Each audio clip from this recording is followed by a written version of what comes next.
talk about Lecture 5.1, Factor Markets Part 2. And in this one, we're going to really learn one of the most important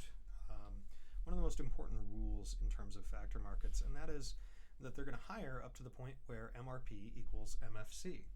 And this is very similar or analogous, I'm probably spelling that wrong, to MR equals MC that we use in the product markets. Now, what we're really going to try to answer here is how much of one input to employ.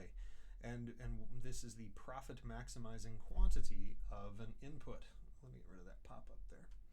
So for this, we have to know what these two things mean, MRP and MFC. Now, I made a mistake here. That TC is wrong. This should be the change in total revenue divided by the change in quantity of the input. So that's to say the additional revenue from employing an additional input. The marginal factor cost, and by the way, this is also equal to the marginal product from that input times the price of the output. So we learned that in the previous lecture. The marginal factor cost is sometimes called MRC, or marginal resource cost, is the additional cost of employing an additional factor. So if we hired a worker and the worker cost $10, typically we would find that that worker's additional cost is $10. So for our perfectly competitive factor markets and firms, we're going to find that for them the wage is equal to the marginal factor cost. Now that will not be equal in the imperfectly competitive factor markets. Now here's an important observation. First is perfectly competitive factor markets they have some assumptions. They have thousands of firms, and these firms are all hiring identically productive workers. And what we find in the real world is that there usually aren't thousands of firms doing the hiring. There's probably an imperfectly competitive factor market or labor market when we really come down to it. So we're going to look at imperfectly competitive factor markets in the next lecture, but it is important to remember it is just as maybe absurd to model the product market with perfect competition. There's certain things we can do with it, but certain limitations. Just as it is absurd to basically say everything about the perfect competition product market is true for every product market when we know there are oligopolies, when we know there are monopolies. It is just as absurd to say that the perfectly competitive factor market tells us everything we need to know about factor markets, about labor markets. So that being said, a little caveat for you there. Let's go ahead and graph it. So the first thing is the same graph, and we're going to use a labor market, the same graph that we did in the previous section with a wage and a quantity of labor. But we're also going to grab a firm, graph a firm, off to the side here, the firm. And we're going to have a downward sloping demand for labor and an upward sloping supply of labor.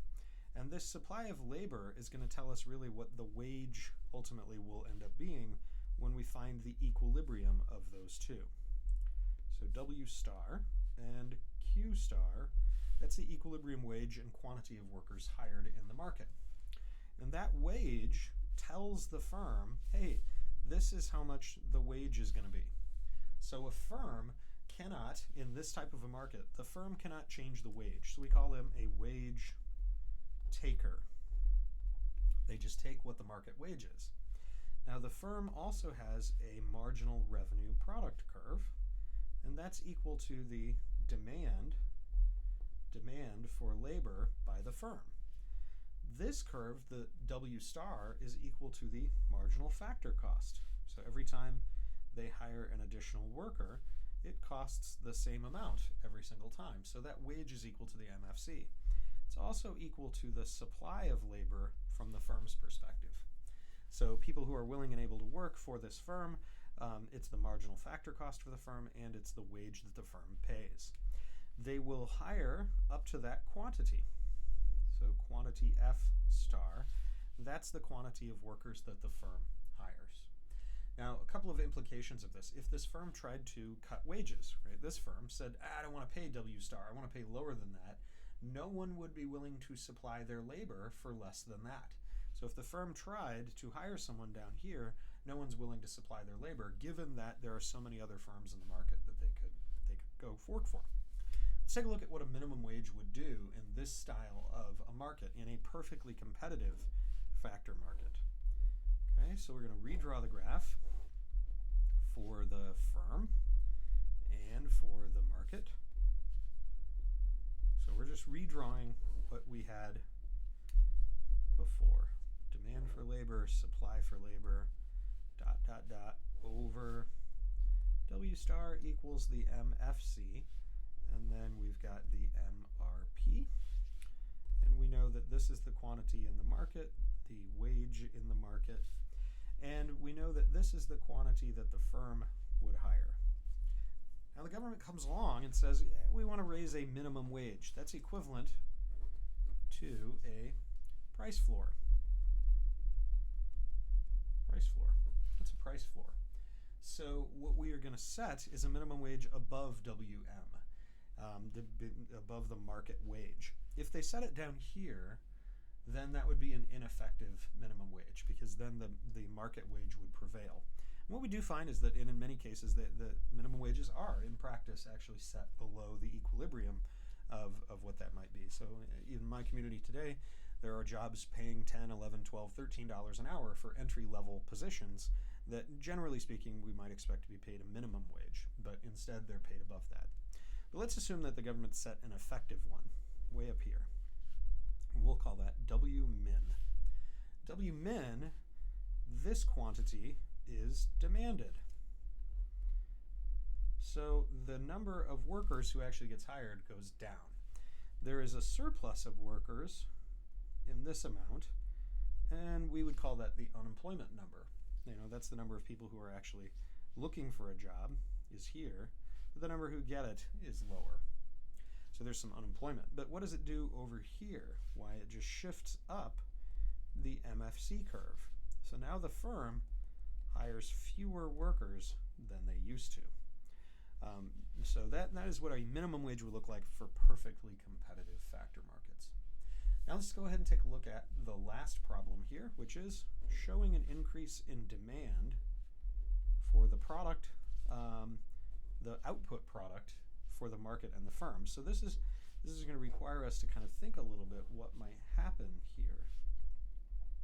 Firm and the market. So we're going to start again with demand, supply, and an MFC curve over here, and a MRP curve over here. Now, this we're going to say is like W star and Q star and QF. Okay? Now, if there's an increase in demand for the product, I'm going to just sketch a little graph over off to the right to show what that would do. Imagine you had price and quantity, and you had demand and supply. The price was here, the demand rises. What happens to the price? It goes up, right? The price of the product goes up. And we know that MRP is equal to the marginal product of the worker times the price of the output. So the price of the output went up. So what should happen to the MRPs? Well, the MRPs will rise. Technically, they shift up, right? But we're going to model it as a rightward shift in demand, because this is the demand curve for the firm. Demand for the firm, it's going to shift to the right. Now, we'd find initially that we go, oh, okay, then they pay the same wage. But what ends up happening? Right? Demand increases over here. So what ends up happening to that equilibrium wage? Well, there's more workers that get hired in the market. So you might initially think the wage stays the same, but it doesn't. The wage is going to climb because of that higher demand, and so the new marginal factor cost is higher, MFC. So we aren't going to be there, but instead we're going to be kind of up and to the right. Up and to the right.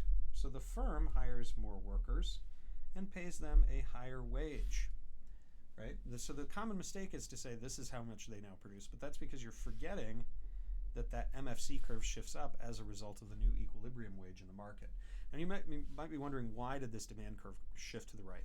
This demand curve is, in some sense, a summation of all of the firm's demand curves. So if all of the MRPs increase, then that's really saying all of the demand curve shifts to the right in the market.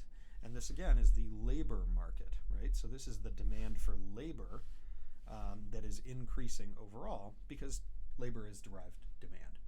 So hopefully this helps you make sense a little bit of what goes on when there's changes in demand for the product, for the final product, right? That would affect the price of the output. You could also have questions where it says, hey, maybe there's not an increase in the demand for the product, maybe there was an increase in the technology associated with production. So technology with production would affect marginal product. And if there's better technology, they're more productive, if the workers are more productive, then the MRP would rise as well. So again, hopefully this helps you understanding a little bit of the ideas of factor markets, and I'll see you next time. Bye-bye.